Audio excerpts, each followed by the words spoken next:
What's up, my family? Listen, first-time listener, or you've been here the whole damn time.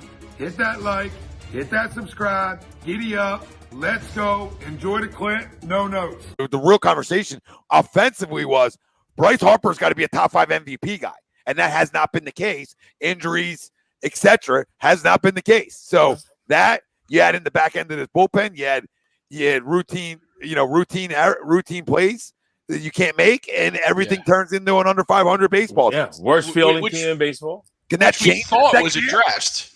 Maybe. And obviously it wasn't, right? The back end of the bullpen, right?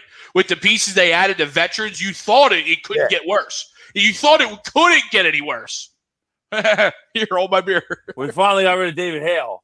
That's good. Alvarado should be your 8th guy or your 9th. The problem with Alvarado, he just doesn't throw enough fucking strikes. Or Archie Bradley. Like it's like you went out and got Archie Bradley, let him close. Yeah, he got close. Alvarado, you throw 100. Throw the ball over the middle. Throw the ball over the plate, dude. I think Arch had a chance at it, and then he got hurt. He was shown too much. I mean, so it's just. But no, Joe's just been smug. Joe's been a smug little prick, hasn't he, though? Like, the way he answers stuff, he's been a little smug. The Scherzer shit rubbed me the wrong way with him, too. Like, why would he put that in his hair? What are we doing? Like, what are we doing? You're really doing this? I don't really care. Guys are great. Guys are great. All right, just relax. All right, the first day it's like out to happen. We're like unzipping guys. Right? I thought it was like a little gamesmanship. I was okay with it. I don't care enough. But when everything else goes on, now I'm going to look for things to hunt at. Right, and just have a problem with you because you've been smug to the media, which I don't care about the media, but every answer's smug. Like you guys have won something here.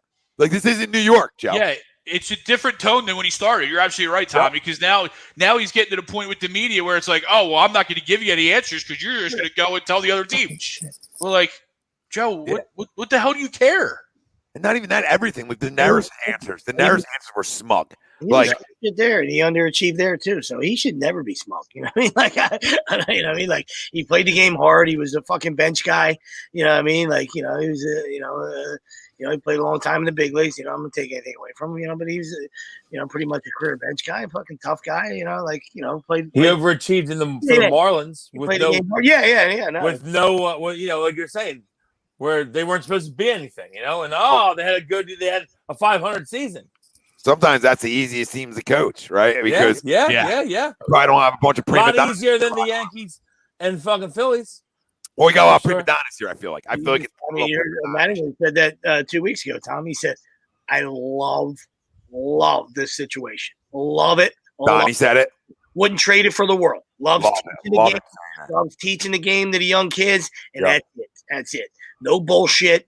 No fucking strings, no fucking superstars, no prima donnas. Fucking tie your fucking spikes and let's go to fucking work. Yeah, nobody's tying your spikes for you. Right, like nobody in your locker room's getting them tied up and laced up for you. It's a bunch of guys, a bunch of fucking lunch pails instead of like, yeah, I hate it here. I hate it because the superstar of this team, I've never loved. And he leaves a place and they win. That tells us all we need to know about Philadelphia. And everything that we find won't be good enough. This is welcome home. This is welcome home to Philly, everybody, because this is horrible here. Whatever we did for 2017, I want to give back. I want to give the Lombardi back. It's starting to feel that way, isn't it? Yeah, give it back. I don't want it.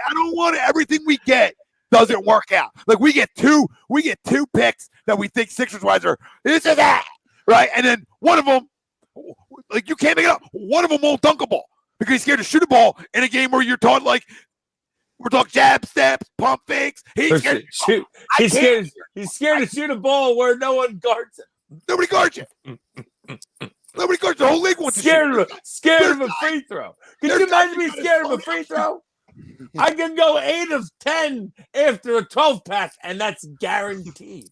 Guaranteed. Some guys are black holes. I mean, you can't get the ball back from them. You know what I mean? And this guy won't even fucking dunk a basketball. Yeah. Like it's a fucking hot potato. I mean, holy Christ. Donovan Mitchell wants to shoot 45 times a game, and Ben's scared to shoot one. You know what I mean? It's like it's unbelievable. It's unbelievable the world we live in here in Philadelphia. J Love with a $10 super chat. We appreciate you, brother. He said to make things worse, it was to an Atlanta team, laughed my fucking ass off. We tanked for 5 years for a soft, big, for nothing guy who doesn't care about winning, have no heart or desire to be great. Imagine AI with Ben's size. Yeah, I mean, I mean, but just imagine Ben being a complete player with his athleticism. It's just a train wreck.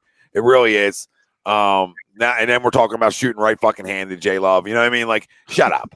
Shut up. Stop talking. Everybody stop talking because you're hurting yourselves by even opening your mouth.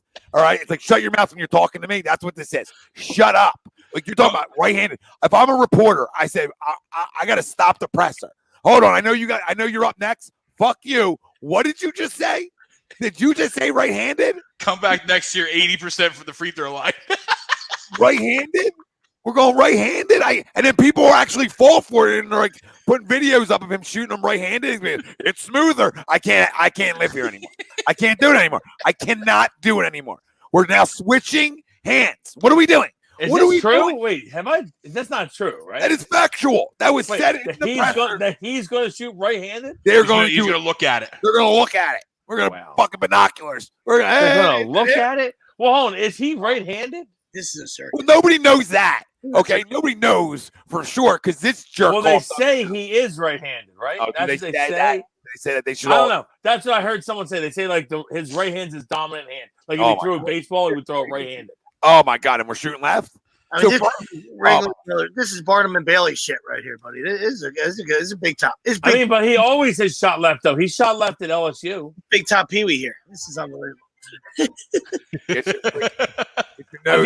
I can barely hear that, but I had it just enough. So we'll jack it up a little bit for the people at home. There it is.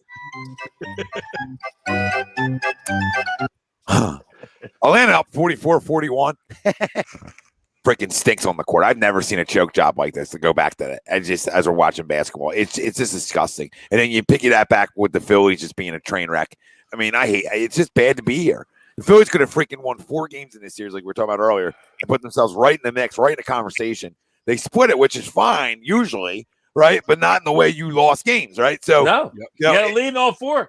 It's bad, and then you factor in that the last inning of all 4. You can't say it 9th because one was the 7th. 2 years the last inning of all 4.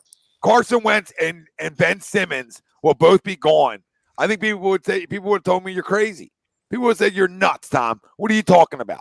And that's where we're at with the chance of like both these guys that we, really coveted in this city and hoped for great things could both be playing in different teams. One already is, and the other could be following. And I'm not comparing the 2 situations because they're completely different. One guy gave a fuck. You know what I mean? Like one guy actually cared. The other guy, we don't know if he cares. So, that's where it's different. But you could be talking about 2 guys that we were talking about jerseys and giveaways, right, to the members and all that fun stuff. You talk about 2 guys that were big factors here that could be going. You boys want to do our crumbs? Yeah, absolutely. Yeah, for me, I started it last night, so I'll go first. I mean, I don't think anybody. I knew where you were going. You guys could have had it. Yeah, I hadn't talked about that yet, but I'm right with you, Steve. Go ahead. Yeah, I mean, and they once again, this is they're another organization that could be, every week we could talk about them every week, but it's the NCAA assholes. You know what I mean? Like what happened in North Carolina State fucking baseball team is a fucking disgrace. It's an outside sport. All right. It's a fucking, everywhere in the country now things are opening up or stadiums are opening up. You're allowing fans in. Why are we fucking testing kids in a College World Series? All right. Yep. The biggest fucking stage of their fucking lives. All right. And they get that taken away from them. And you let them play the other day with 13 players. They just played.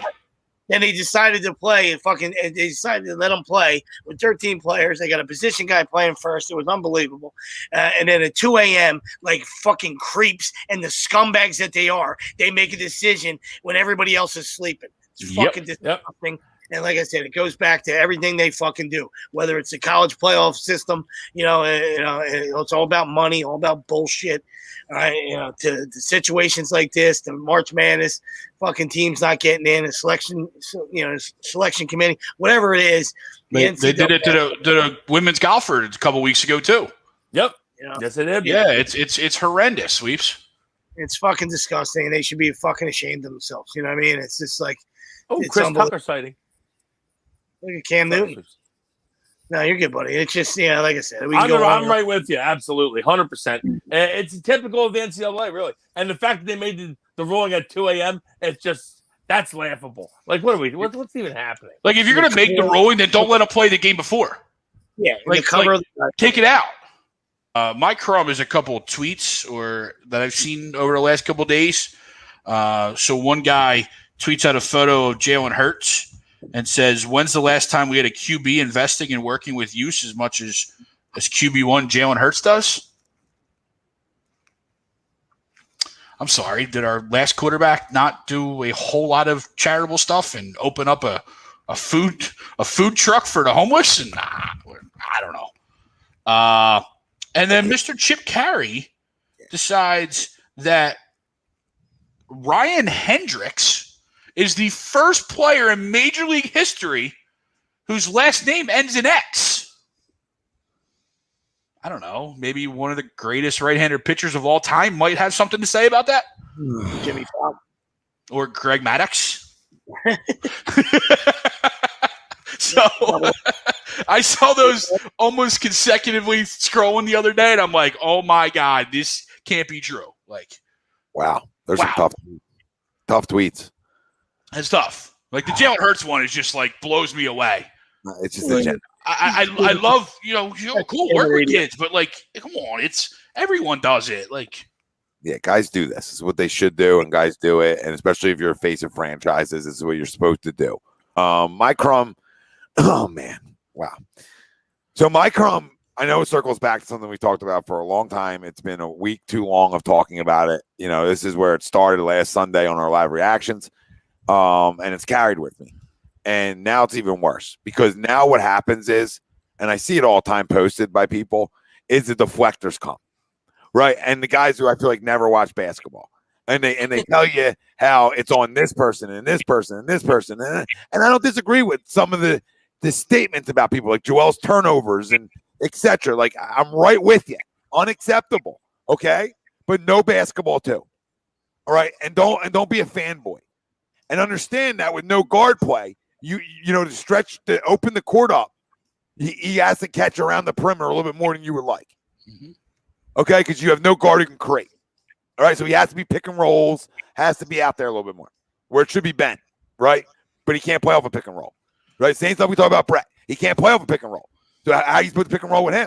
Nobody's going to respect the role. So then people want to deflect it. It's Joe, right? And we know Doc wasn't good in this series. But it's like 2% Doc, 98% a guy who has no 1-2. Like, I mean, let's be fair. Doc's been an ultimate failure after Boston in the postseason.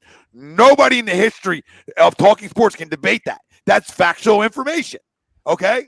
But I'm not ready to put this series and this season on him when I watch what the other guy did, and people's like, well, he's got to do this with Ben and not baby Ben. We just talked about Brett doing the same shit. Maybe it's not on the coaches. Maybe this guy just doesn't care. And maybe everything Stephen A. reported, people say, I get it, Stephen A. I get it. But the guy's in tuned in basketball. And for him to come out and say that, I find there to be truth to a part of it, right? There's always some truth to these things. Yep. And for him to talk about he doesn't listen to anybody. I watch Sam Cassell sit out there with him every time he shoots. So he obviously doesn't care enough to listen or get better. So stop deflecting blame because you love a guy. You can love a guy and be fair and be critical of what you just watched. Ultimate fanboy bullshit. And they're my crumbs.